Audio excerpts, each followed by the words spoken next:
because of the fact that I'm both a Christian ethicist and an economist, I often get asked the question, isn't there a more kingdom-focused way to do economics?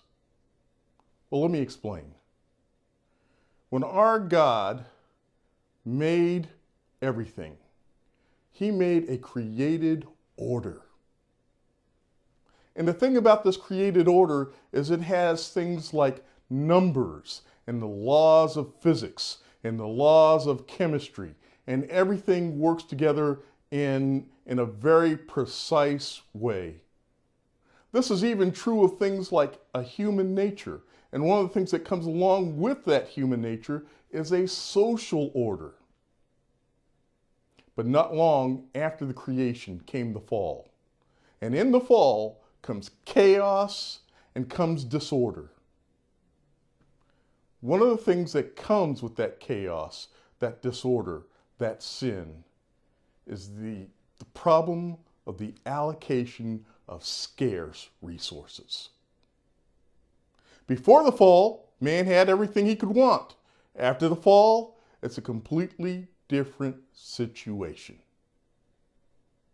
This is one of the reasons why Jesus said, "The poor you will always have with you." And you know, when some people quote that, there's others who will say, well, that's just a cop-out. No, that is merely stating the reality. Because until Jesus Christ returns, man will not be able to solve these problems. Remember, we live in a fallen world. So, there's three possible solutions. On the one hand, you have free markets. On the other hand, you have communism. And in between, you have socialism. Communism denies a creator, denies a created order, denies numbers, and denies property rights. Oh, everyone is equally miserable. And one of the results in the last century is that over 100 million people were put to death because of communism. Well, communism is popular today. People wearing Che Guevara shirts. I was once asked, but isn't there something good that's come from communism?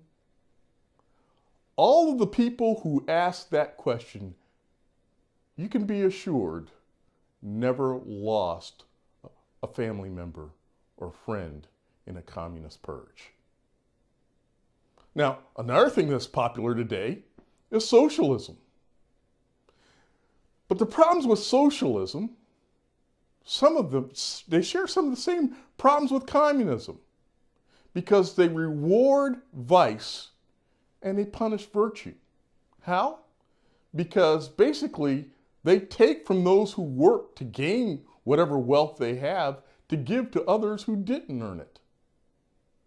The Bible calls that stealing.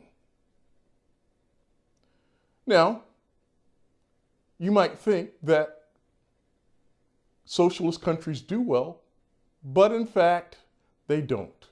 In general, they have slower economic growth. In fact, what you have is an ever-encroaching government which prevents people from getting the full benefit of whatever of the work of their labor. On the other hand, lastly, we have free markets. Free markets require virtue to work. I often hear people say, well, free markets, capitalism, that's all about greed. No. Free markets have their origin in ethics, and they require virtue in order to work. When greed enters the system, what happens is that the system breaks down. That's why you had the crash in 2007, 2008, because greed entered the system. One of the other interesting things about free markets, with free markets comes freedom of religion. With free markets comes freedom in your politics. With free markets comes economic growth. In fact, with free markets, over the last 30 years, over 1 billion people were lifted out of poverty. So, if you think that you are for helping the poor, the last thing you should want is communism. You only have to look at Venezuela the last few years to see that that isn't working out too well.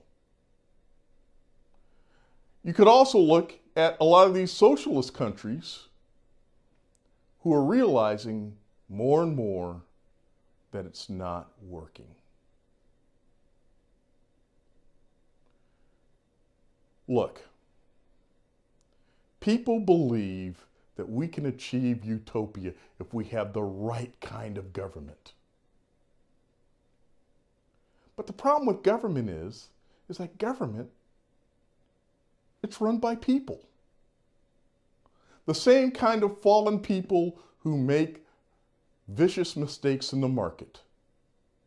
The same kind of people who kill 100 million people over the course of a century. And that, by the way, is a conservative figure. So what I want you to think about is this. Number one, we live in a fallen world. And when you consider our options, a free market provides the best possible state of affairs. And as imperfect a system as it is, it's the best thing that we have until Jesus Christ returns.